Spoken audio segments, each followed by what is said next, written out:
So how do you build a remote team that works really well together, where everyone feels ownership and investment in what you're trying to create and accomplish?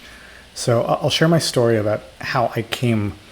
I mean, I run an organization now. We're 100 people. We're spread all over the world. But how did I come to that? So in a previous life kind of thing, I was building a literacy education software company. I was a young, inexperienced CEO. I've told the story in different places about how it just all fell apart, and I didn't want to let my investors' money all disappear, so I took the losses on personally, and it was a whole fiasco. But along the way, part of being a very young and very inexperienced CEO is that I did the worst job ever hiring people. I hired people for all the wrong reasons, right? I would get CVs and I would talk to them in an interview, and I'm like, this person seems really cool and really sharp, which all the data tells us, our assessment in an interview of how good someone will be at a job has no correlation with how good they'll actually be at a job.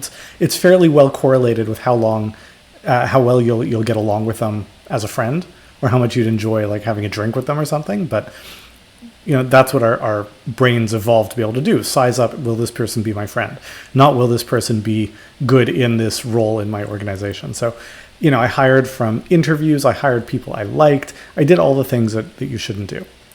And that business fell apart for a bazillion reasons, but it really boils down to I was very young, I was inexperienced, I didn't know what I was doing. And that experience kind of sparked an interest in how do you do it well? I've always believed in the value of a really contributive and empowering company culture. So I started reading about that. I started studying the best practices just for fun because I was interested. And in building the business that I run today, I had several years of learning and knowledge under my belt between those two experiences. I was like, okay, I'm going to do it right. I just was very diligent about implementing the best practices. So starting with finding the people that you want to bring on board. We used to hire locally at the very beginning of the company, but we shifted to online pretty early, right? So, we were maybe 7 people locally when we decided, okay, we want the best talent we can find in the world, not the best talent that we can find in Montreal. So we started posting online and different job boards to our audience, but the process that we developed was really interesting. So we would have an application asking people a whole bunch of questions about their experience, about the role, about the fit that they see. We would have a little various exercises and activities for them to do, and I would get all those results. And I would only look at 1 or 2 of the questions and answers. I would ignore all the rest. Like I wouldn't even look at people's name. Like, they say you don't want to be biased by, is someone male, female, ethnicity, etc. I was like, I didn't even know their name, so it didn't matter. None of that had any bearing. I would just look at a couple of questions that I would put in there as like filtering questions, where it's like, this is a quick thumbs up, thumbs down. Do they know what they're talking about? Do they have experience? And if they have that qualification, it's like, great. So they advance to the next step. We ask more detailed simulation type questions. Tell me about how you would handle this situation. Tell me about a time when. And if that looked good, we would have them record.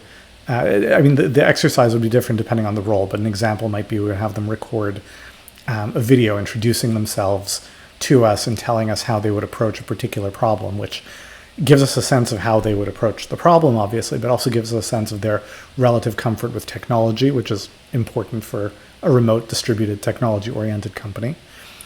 Different companies use different assessments. Some of the ones we use are StrengthsFinder. We use General Cognitive Aptitude Assessment from Resource Associates. We use the Synergist.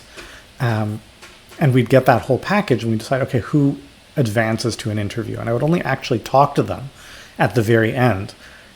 And the interview screens for chemistry, right? But everything before that screens for, can they do the job well? So you want to make sure you're not talking to people who you don't think could do the job well based on better data than your gut, because your gut's not as smart as it thinks it is.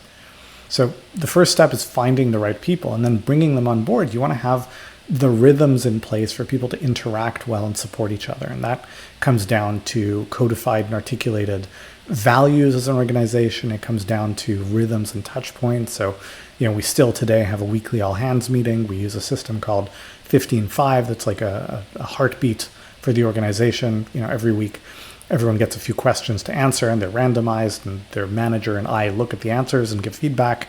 So we have all these rhythms, but a lot of it really comes down to screening and filtering for the right people in the first place, and having really clear and well codified values as an organization, so you know this is what it means to thrive and work here well, and this is what's not acceptable, right? It's not enough to just be good at the job. You've got to fit in with the way of working of the organization.